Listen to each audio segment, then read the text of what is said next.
with Representative Mike Quigley about the pending release of the files related to the investigations into Jeffrey Epstein.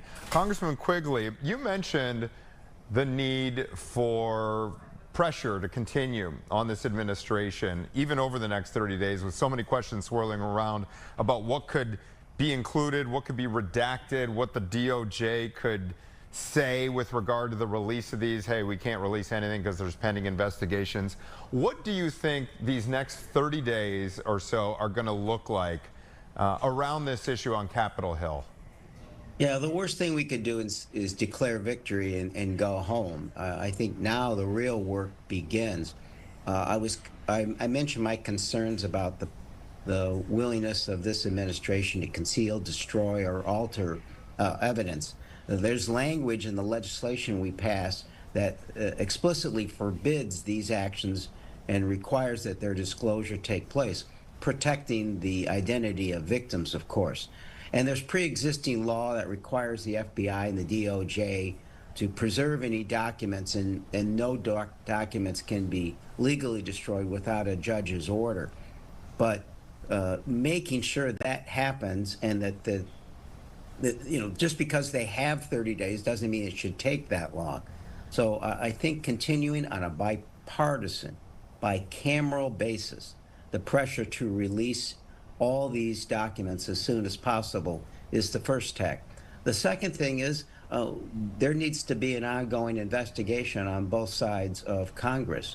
Now is the time for the judiciary committees, the oversight committees, to start to schedule hearings to analyze these documents, bring people forward who are mentioned or referenced, or at least have other people bring us forward to help us understand what they mean, to get to the true root of this. It's much bigger than this single case. It's the fact that for so long, people who have committed these extraordinary, horrible acts have gotten away with it. How does it happen in this case? How can we prevent it from happening in all other cases?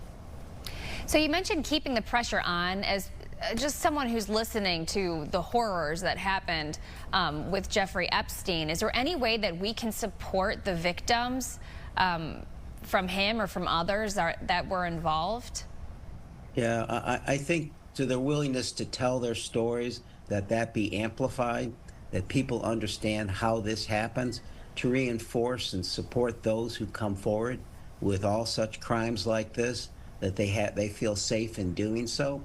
I think if there is a silver lining in this horrible situation, it is that we take it and build into the laws, protections, and into the culture of our country the fact that there should be an absolute zero tolerance for such acts, and that people are believed and investigations are taking place, and no one gets a sweetheart deal. No one's above the law for such crimes.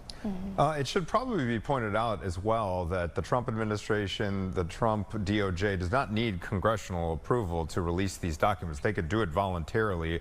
And that leads me to my last question here, Mike Quigley. Why weren't all these files released under Joe Biden?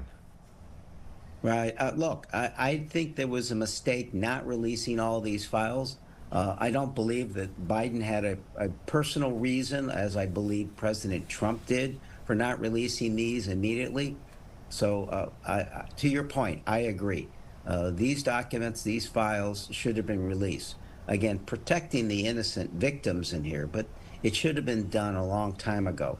The bigger concern I have with the Trump administration is the fact that Trump seems to have was absolutely involved with Jeffrey Epstein, and he is named specifically in the emails that were released just this last week.